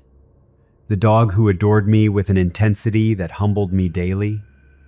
Whom I loved with every fiber of my being. Unacceptable. That rage, potent and surprisingly fortifying, somehow dulled the sharp edges of my terror. All I could feel was a tingling, electric current, a focused, almost predatory energy, as I jabbed the lift button multiple times, willing it to arrive faster. The doors finally sighed open, closed, and I was ascending, a reluctant warrior on a desperate mission to save my dog. At my apartment door, I fumbled with the keys, my hands shaking uncontrollably now, not from fear alone, but from a volatile cocktail of adrenaline and fury. There was no sound from within. A fresh wave of panic threatened to overwhelm me. Was she okay? Had it. My hands shook more violently. Finally, after what felt like an eternity, the key slid into the lock. I turned it. And as I did, a sound, the most beautiful sound in the world at that moment, reached my ears. The familiar, happy yip bark of Zepto. A heartfelt, silent prayer of thanks to whatever benevolent forces might exist in the universe escaped my lips. My dog was alive. My dog was fine. I threw the door open, ready to snatch Zepto and run, to flee into the night. Zepto, a golden blur of joyous energy, leapt up at me, her tail wagging so hard her entire back end wiggled in ecstatic delight. She licked and nipped at my hands, my face, her whole body, a testament to her relief and happiness at my return. I bent down and scooped her up, despite the fact that she was growing rapidly and becoming a substantial, if still adorable, armful. I nuzzled my face into her soft, warm fur, inhaling her scent, a grounding anchor in the sea of my terror. Then, still clutching her tightly, I quickly scanned the living room. Nothing out of the ordinary. No floating figures. No malevolent red eyes. I stepped cautiously inside, leaving the apartment door wide open, a clear escape route if needed.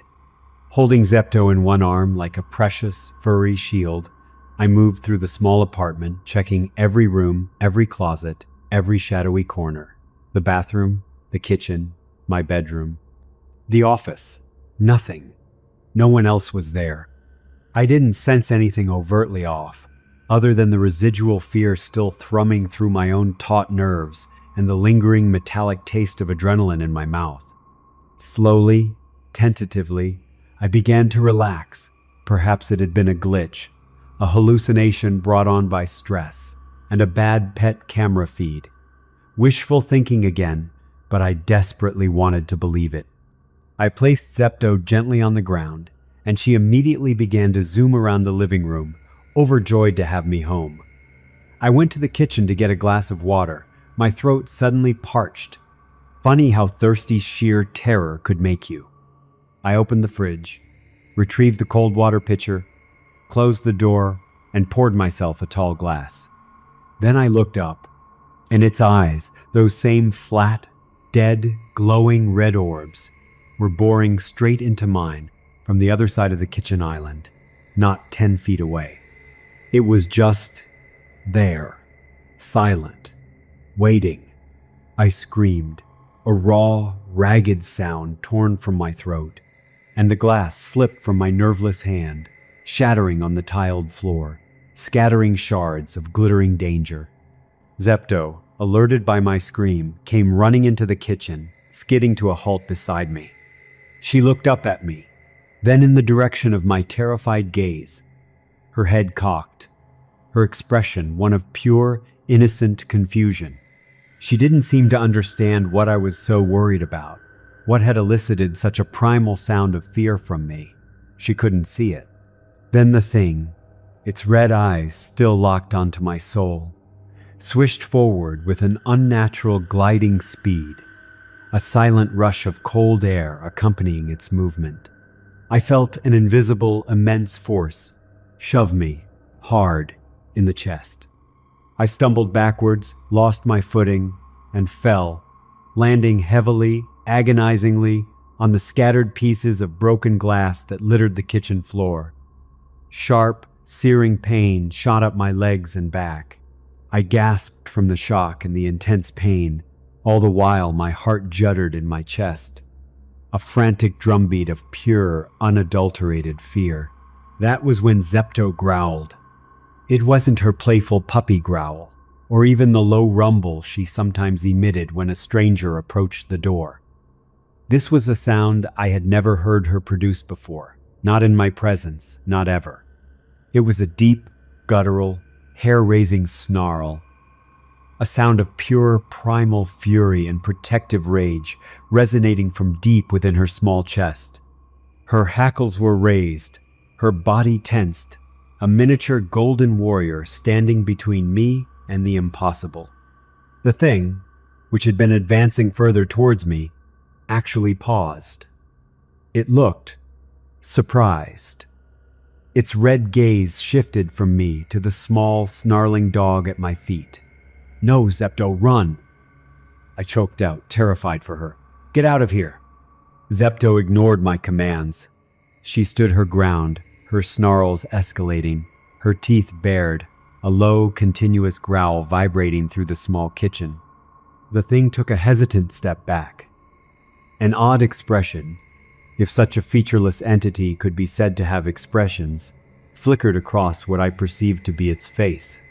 It took me a moment, through the fog of my pain and terror, to register it as hurt. It looked almost wounded by her aggression. Zepto, emboldened, pounced forward a step, her growls intensifying, snapping the air with her small, sharp teeth. The thing recoiled further, taking several more gliding steps back, away from me, away from this tiny, furious defender. Then, it did something utterly unexpected. It tilted its head, that slow, unsettling inclination I'd seen on the camera, and reached out a pale, translucent hand towards Zepto, the gesture almost appealing, as if it were trying to placate her, to reason with her. Zepto was having none of it. She snapped viciously at the outstretched hand. The entity pulled its hand back sharply, and this time, the expression was unmistakable. Shock, pure, unadulterated surprise. It put its hand down slowly, its entire form seeming to deflate. It lowered its head, and then it simply faded from sight. Not in a puff of smoke, not with a dramatic exit, but like a watercolor painting dissolving in rain, its outlines blurring, its substance thinning, until it was simply gone. Still in shock, the adrenaline ebbing away to leave behind a throbbing, aching landscape of pain, I just sat there on the cold kitchen floor, bleeding from multiple cuts on my back, my arms, my legs. Zepto, her protective fury instantly dissipating, ran to me, whining softly, and began to gently, insistently, lick at my wounds, her soft tongue a soothing balm against the stinging pain. I had to carefully lift her up, cradling her against my chest, and shuffle awkwardly to the living room to avoid having her cut her precious paws on the treacherous landscape of broken glass. We sat together on the couch for a long time as I slowly, painfully, bled onto an old towel. Then I held Zepto close, burying my face in her soft, warm fur, and cried. Great, shuddering, racking sobs, tears of both residual, bone-deep fear and an overwhelming, immeasurable gratitude for her courage, for her love. My friend Sarah drove over later that night, her face a mask of concern when she saw my state. I didn't say a word to her about what had really happened, just mumbled a vague story about dropping a glass and falling awkwardly. But she seemed to sense the deeper terror, the unspoken trauma clinging to me like a shroud. She stayed the entire night, bless her. We watched mindless, comforting movies, with Zepto curled up like a furry, warm comma between us on the couch.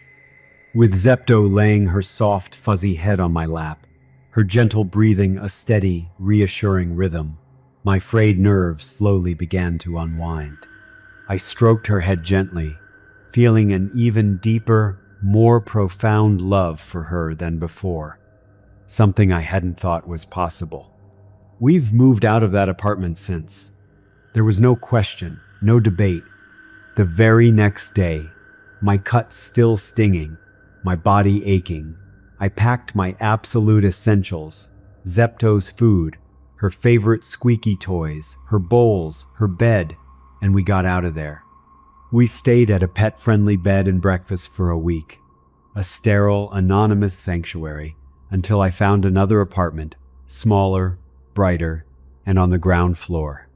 I never went back to that tainted apartment myself.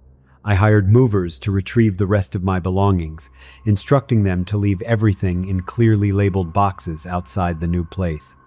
I left that pet camera behind too. It was in the kitchen, probably still recording, but somehow it felt contaminated, a conduit to a horror I never wanted to revisit.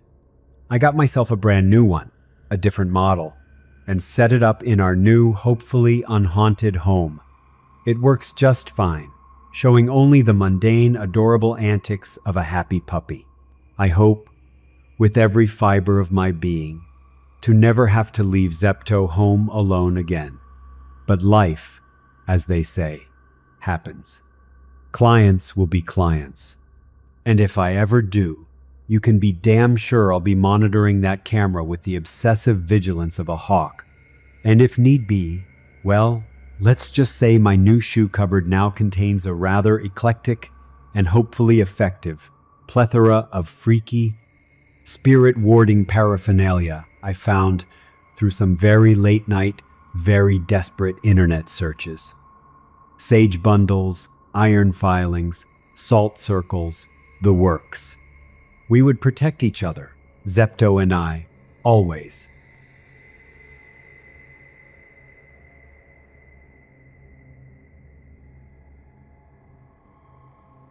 Story: The August Trespass.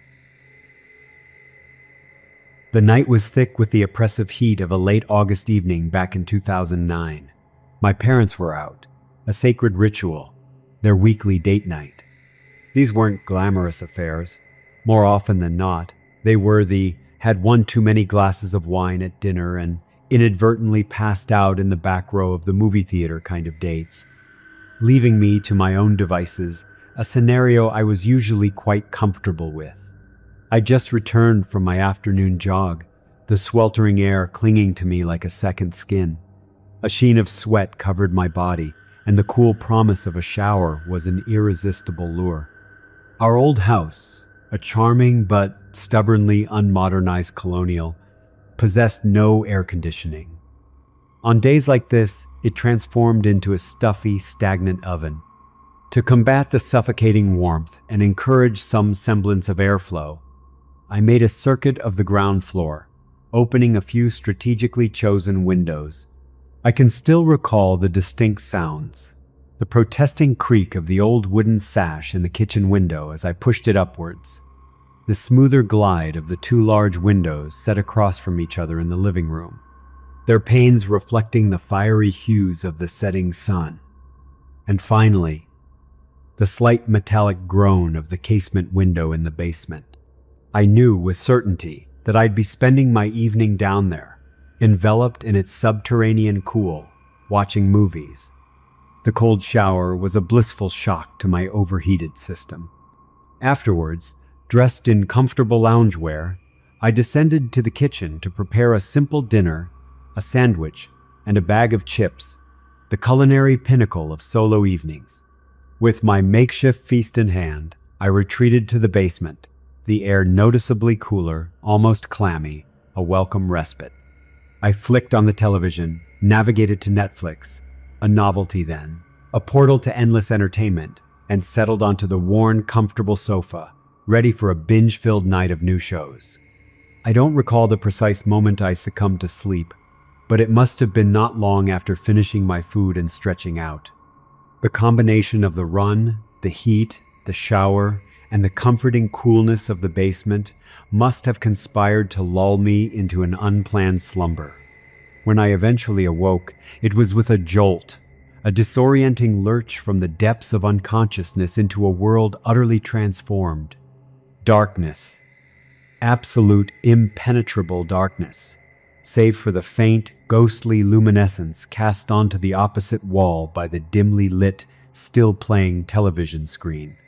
The movie or show had long since ended, replaced by the hypnotic, endlessly scrolling menu.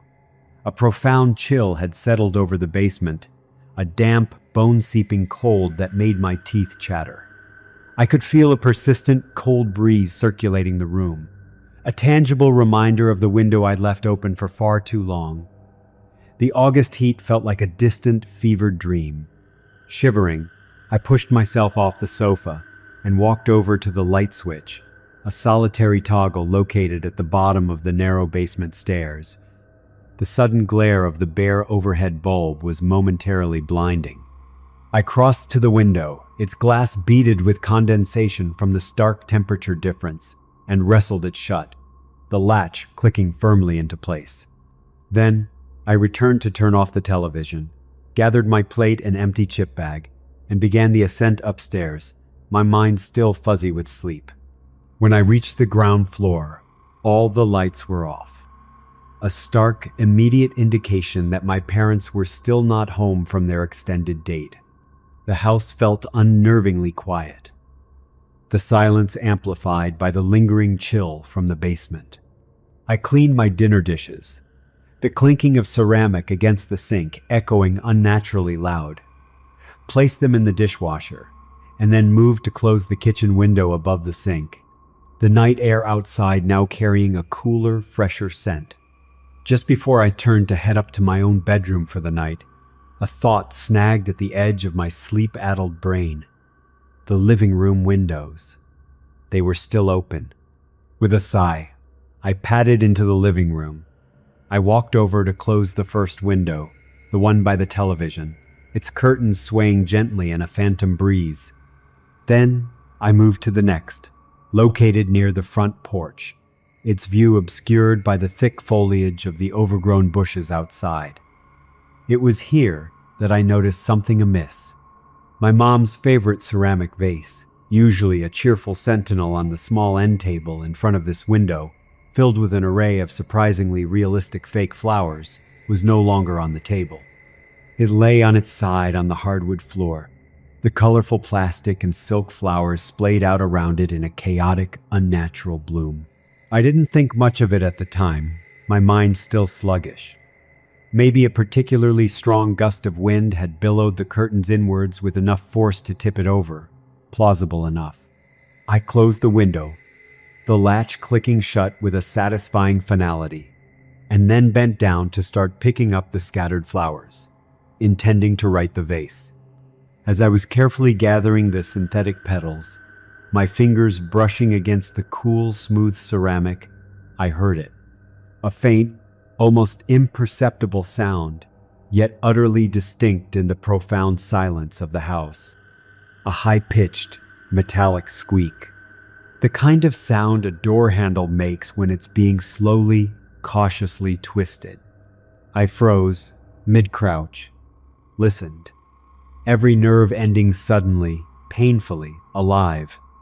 The squeak came again, a little louder this time, more insistent. And then, it was followed by another sound, equally distinct, equally terrifying. A soft, drawn-out creak from the hallway floor directly above me, upstairs. A spike of pure, icy adrenaline shot from the pit of my stomach to my chest, a physical blow that stole my breath. I remained frozen in that awkward, bent-over position, one hand clutching the vase, the other full of artificial flowers, for what felt like an eternity, the silence stretching, taut, and unbearable. Slowly, every muscle screaming in protest, I straightened up. My first, panicked instinct was to check the driveway. I peered out the front window, my heart hammering against my ribs, desperately hoping to see the familiar headlights of my parents' car, hoping it was one of them, inexplicably, silently, upstairs. The driveway was empty, a dark, vacant expanse. My heart sank, a heavy stone plummeting into an icy abyss. Quickly, but with a desperate attempt at silence, I placed the vase and the flowers back on the table, my hands trembling so violently I nearly dropped them again. Then, on legs that felt like lead, I began to move, silently, stealthily, towards the bottom of the main staircase, towards the source of those terrifying, unseen sounds. As I got closer to the stairs, my bare feet making no sound on the polished wood, I heard two more distinct creaks from the floor above. Closer this time. More purposeful. They caused me to stop dead in my tracks. My breath caught in my throat. I waited, listening with an intensity that made my ears ache. Every shadow in the dimly lit hallway seeming to writhe and coalesce into monstrous shapes. Nothing. Only the oppressive, watchful silence. I was now only a few steps from the staircase. I took those last few agonizing steps, my body rigid with a primal fear, and placed one trembling hand on the cool, smooth wood of the banister. I leaned forward, craning my neck, and peeked around the corner, up into the stairwell. Only darkness greeted me, a thick, impenetrable blackness that seemed to swallow the faint light from the living room, a gaping maw leading to the unseen horrors above. I didn't know what to do.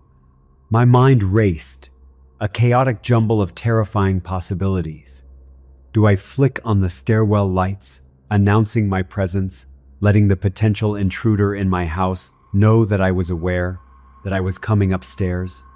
Do I turn and flee, out the back door, into the relative safety of the night, and run to a friend's house?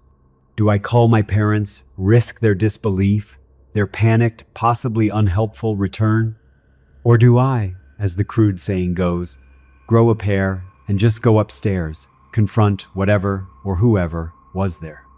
A fragile semblance of rationality pierced through the fog of my fear. I decided to turn my phone on silent, then retreat to the kitchen, making sure I was close to the back door, an easy escape route, and text my dad. His reply came a few minutes later, a beacon of frustratingly calm paternal logic in my sea of terror. "It's an old house, honey.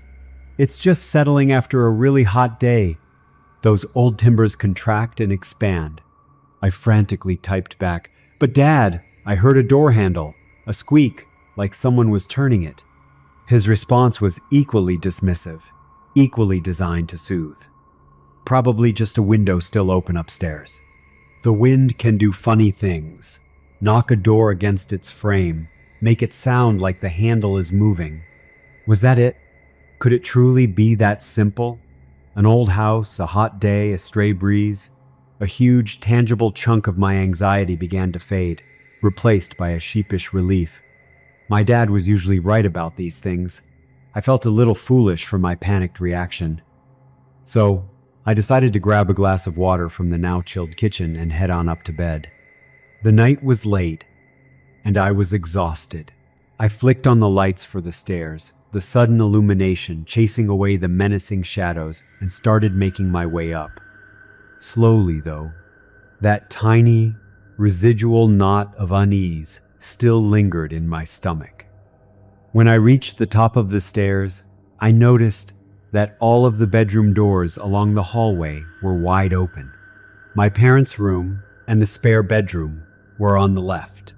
The den and my room were on the right, with the main bathroom at the far end of the hallway. This wasn't entirely unusual. On exceptionally hot days, my mom often opened all the doors and windows upstairs to try and create a cross breeze, however futile. Though, as my dad had predicted, my own bedroom door was cracked just enough, perhaps an inch or two, that a breeze could conceivably be making it hit the frame, creating those unsettling sounds. I exhaled a long, shaky sigh of relief, the last vestiges of my fear dissipating. Dad was right. Of course he was right. It was just the house. Now fully confident, I turned on the lights to my room, did a cursory quick look around, bed, desk, dresser, all in place, and walked over to my nightstand to put my glass of water beside my laptop.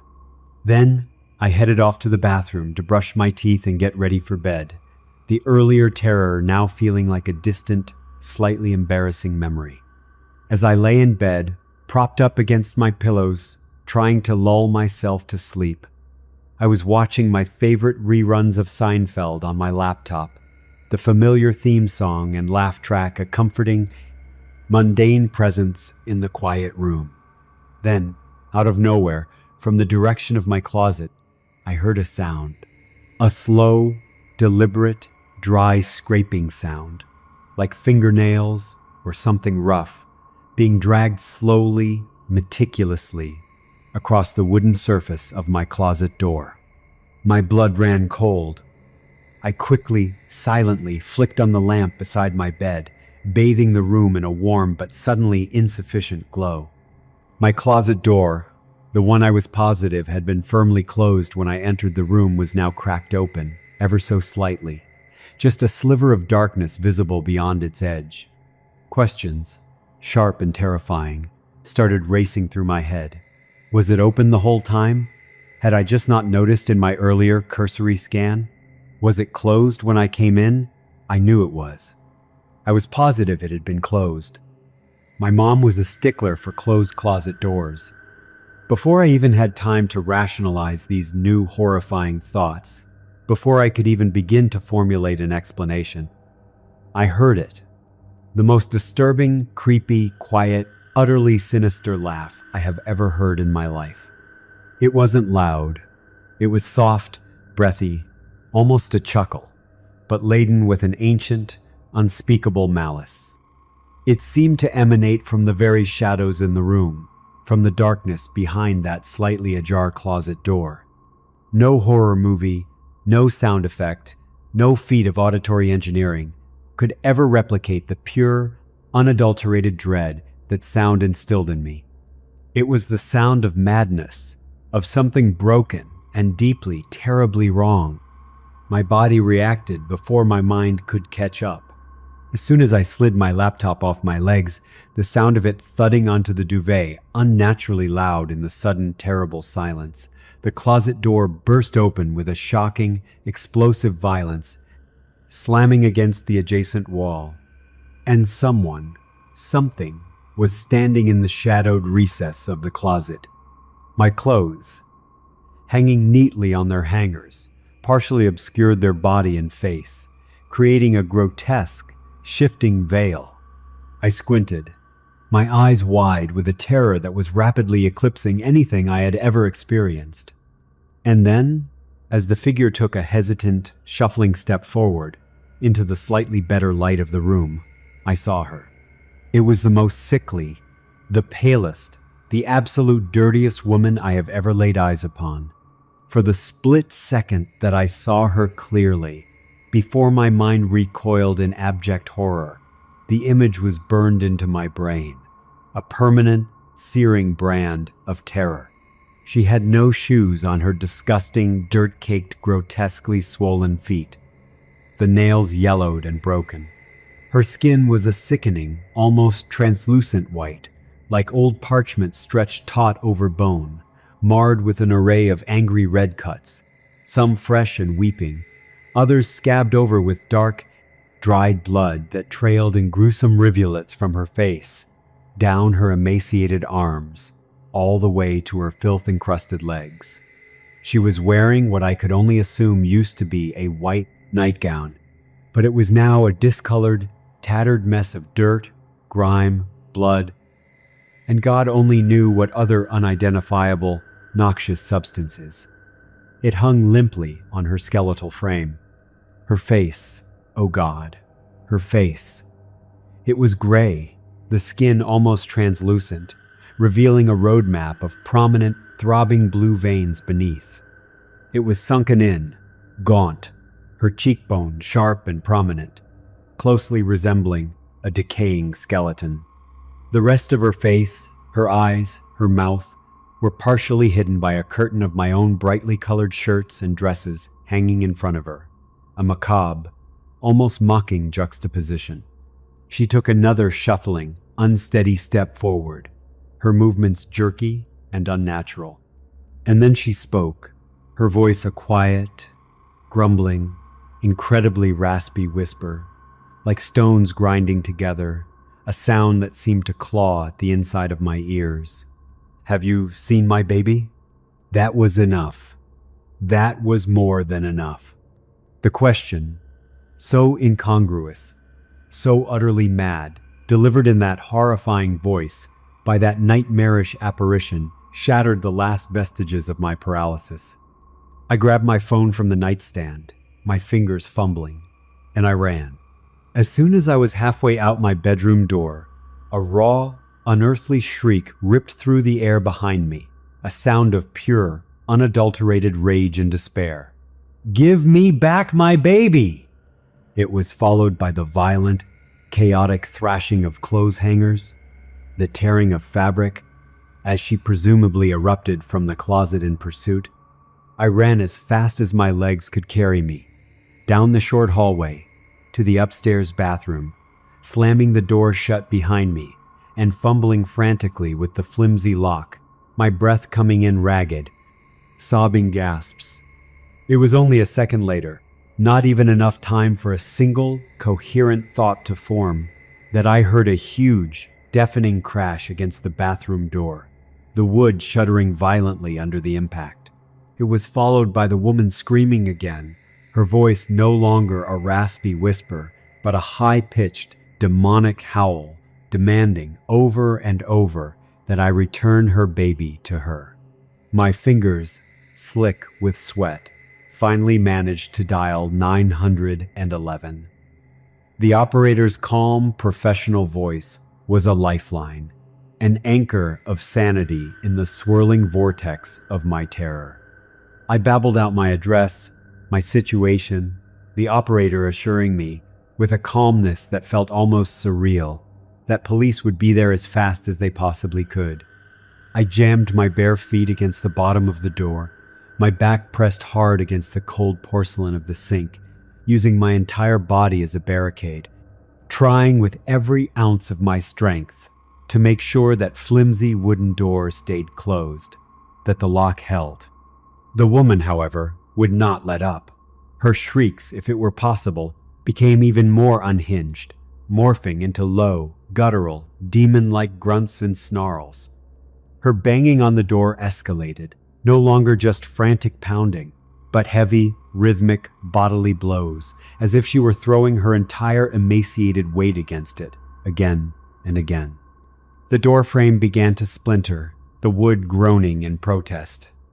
I could see the lock, a cheap brass mechanism, visibly straining. Then, after what seemed like an eternity of antechamber to hell torment, I heard it. A sound so beautiful, so welcome, it was almost heavenly. The distinct, authoritative shout from downstairs. "Police! We're entering the residence. Is anyone up here?" "Yes! Upstairs! In the bathroom!" I screamed, my voice raw, cracking with relief and terror.